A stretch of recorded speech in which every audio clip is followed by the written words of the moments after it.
Hello மக்களே, இந்த வீடியோவில் நம்ம ரொம்ப டேஸ்டியான வெஜிடபிள் பிரியாணி எப்படி பண்ணுறதுன்னு தான் பார்க்க போகிறோம்.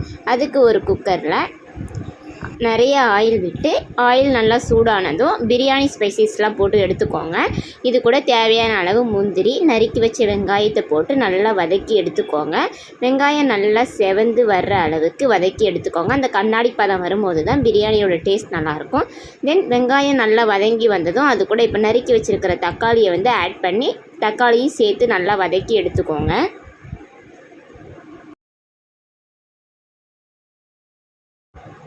வெங்காயம் தக்காளி ரெண்டும் நல்லா மிக்ஸ் ஆகி ஒன்றா வதங்கி வந்ததும் இப்போது இஞ்சி பூண்டு பேஸ்ட் விழுதை இது கூட சேர்த்துக்கோங்க. நான் வீட்டிலையே அரைச்சி வச்சதை தான் சேர்த்துக்கிறேன். அதுதான் ஹெல்த்தியாகவும் இருக்கும், நல்லாவும் இருக்கும். அதனால் நீங்களும் வீட்டிலையே ப்ரிப்பேர் பண்ணிக்கோங்க, அதுதான் பெஸ்ட்டு. தென் இஞ்சி பூண்டு விழுது சேர்த்து நல்லா மிக்ஸ் பண்ணி எடுத்துக்கோங்க. இஞ்சி பூண்டு பேஸ்ட் நல்லா வெங்காயத்தோடு மிக்ஸ் ஆகி வந்ததும் இப்போ நம்ம நறுக்கி வச்சுருக்கிற காய்கறிகளை இதில் போட்டுக்கலாம். நான் உருளைக்கிழங்கு, பீன்ஸு, கேரட் இது மூணுத்தையும் ஆட் பண்ணிக்கிறேன். இதில் பச்சை பட்டாணி ஊற வச்சு கூட ஆட் பண்ணிக்கலாம். ஆனால் நான் பச்சை பட்டாணி ஊற வைக்க மறந்துட்டேன், அதனால் காய்கறி மட்டும் நான் ஆட் பண்ணிக்கிறேன். இப்போது இந்த காய்கறியை நல்லா மிக்ஸ் பண்ணி விட்டதும் அது கூட கொஞ்சமாக தயிர் ஆட் பண்ணி நீங்கள் மிக்ஸ் பண்ணிக்கோங்க. தயிருக்கு பதிலாக எலுமிச்சைப்பழ சாறு கூட நீங்கள் ஆட் பண்ணிக்கலாம். ஆனால் நான் தயிர் ஆட் பண்ணிக்கிறேன். எல்லாத்தையும் ஆட் பண்ணி நல்லா மிக்ஸ் பண்ணி விட்டுக்கோங்க.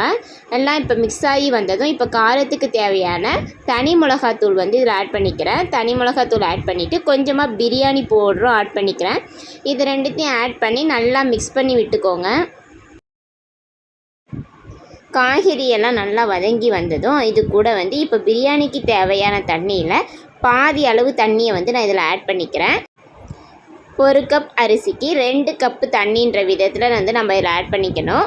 நான் இப்போ வீட்டில் சாதம் வைக்கிற அரிசி தான் எடுத்திருக்கேன், அதனால் நான் கரெக்டான அளவு தண்ணி எடுத்துக்கிறேன். இதுவே பாஸ்மதி அரிசினா 1 கப்புக்கு 1.5 கப்பு அளவு தான் தண்ணி நமக்கு தேவைப்படும். இப்போ நம்ம எடுத்துருக்கிற அரிசி அளவை பொறுத்து தண்ணியை ஆட் பண்ணி உப்பு சேர்த்து நல்லா கொதி வந்ததும் மூடி வச்சுருங்க.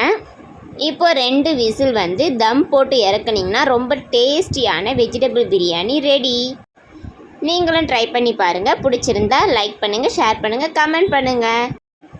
நெக்ஸ்ட் வீடியோவில் மீட் பண்ணலாம். பாய்.